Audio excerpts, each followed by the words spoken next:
right, listen. Let's give it up for our funny, talented, beautiful 32-year-old birthday girl. Put your hands together, Kelly!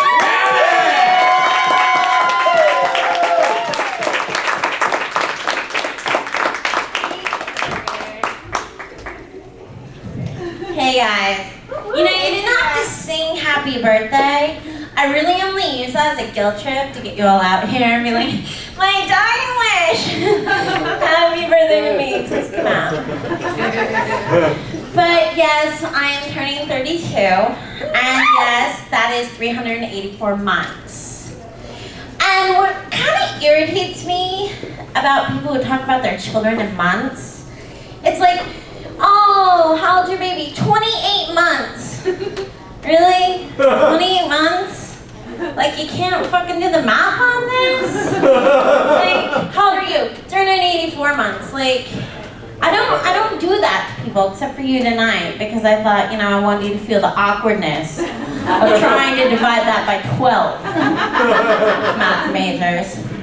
But speaking of babies, I was in this coffee shop actually last week, and I'm turning 32, and at some point I'm supposed to have this maternal instinct, and I'm waiting. I'm waiting. I saw this woman with this baby, and it was like, "Wah!" And all these women just flocked, like, oh, super mom, like, oh, baby, coochie coo. And I was like, I wonder if the people who coochie coo Ted Bundy feel really bad right now. Like, every baby grows up to disappoint you. Like, why are we coochie cooing a future adult disappointment? Save your coo. Save your coo. So, lately, since I started doing comedy, a lot of people will come up to me. They'll be like, do you know who you look like? And I gotta tell you, if this has happened to you, generally the first thing that enters your mind, well, my mind, is somebody fabulous. And they show up with a lower bid, They just slide in right under yours. So generally it's like, do you know who you look like? And I'm like, Jennifer Aniston. And then I get hit with Roseanne Barr.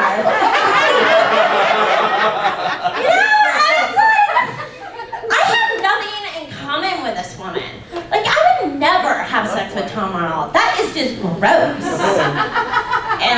But then I started thinking, like, they could have said Rosie O'Donnell, in which there'd be no sex for me at all. So it's like, beggars and producers.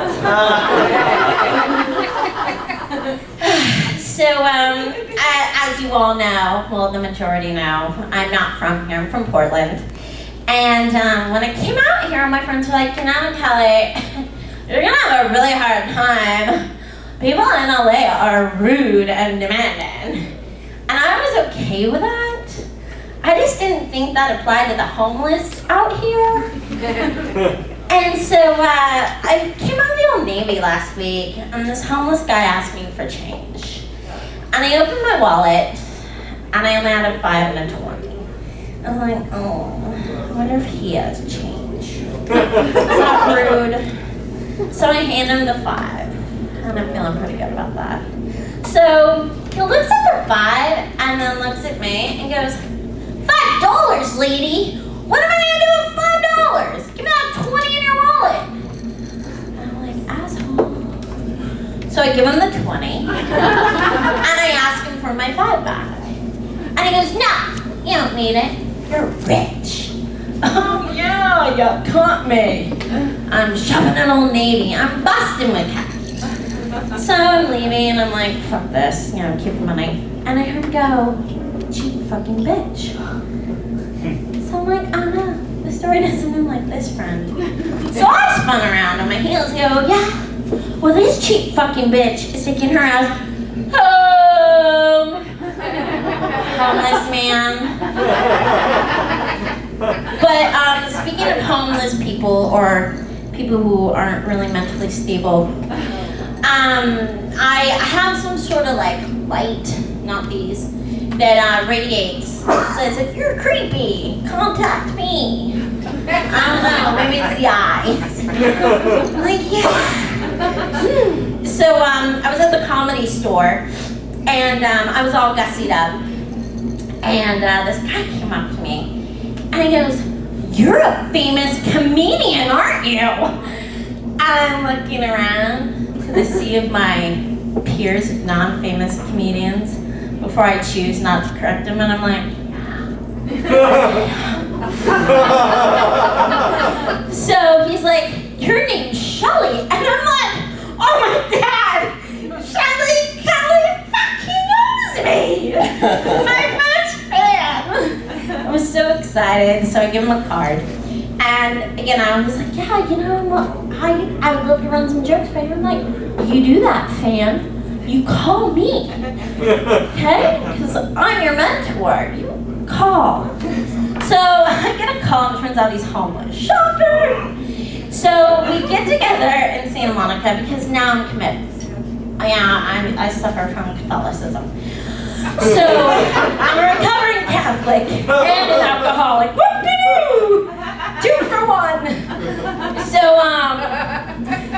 I agree to meet him, and it turns out he offers me $600 if he can sleep on my floor. And I gotta tell ya, I considered it for a second. I was gonna be like, hey Karen, guess what? We have a roommate. But I looked at him, and we're kind of in this like alley area where people are coming out from the parking structure. And I go, listen, you're a nice guy, but you're a stranger, and I'm a woman. And before I could finish, he goes, I'm not sexually attracted to you whatsoever! You're single as a baby! And these people were coming out of the structure, and they look at me. And I'm like, oh my God, they think I'm trying to rape this man. like, give it to me, homeless man! It's been forever! So, I gotta tell you, I can't decide what is worse. The fact that the homeless man is not sexually attracted to me, or that he already ruled out raping me. I mean, he's in last year's clothes. I gained 50 pounds. Really? Like, I'm that atrocious? Come on. So, speaking of rejection from many sorts, recently I have this gentleman who's very nice, but young, who's probably like 400 pounds, asked me on a date. Well, a semi-date. Don't cringe, he has it coming. He has crossed the threshold, and now I'm gonna say it. So, he was really sweet. Like in LA, you know, I've had to learn to lower my standards of what a date is. He paid my valet. I consider that now a date. I'm like, woo, a date! He paid valet. So anywho, I went to this thing for him, which sucked. And he and his friends came out, and he acted snotty to me, like, oh, hey, thanks for coming out. I mean, and his friends are really sweet. And they're like, yeah, you want to go next door and, you know, get a beer? And he gives me the look like, don't say yes. I'm like, listen, I'm fat, and I don't like rejection. I don't like to be judged on this new chubby, fluffy body I'm rocking. But you're fatter, and I'm the skinny one in us. So you are the wrong, and you are so wrong, and you are so lucky to even know my name. So I'm taking the skinnier one of us home, and you cannot call me. I'm so mad, right? Like, you know, and I didn't want to be that person. I mean, I was never gonna bone him, but I felt as a plus-size person in this new chubby suit, like I didn't want him to feel the way I feel all the time. I wanted to just be like, yeah, let's do this. Like, yeah, why not? But no, he got too arrogant, and yeah, so no, sorry, I had to I had to, on stage, squash him. It's my party, and I will talk shit about you if I want to. So I'm gonna end on this. I think we've established I don't date well.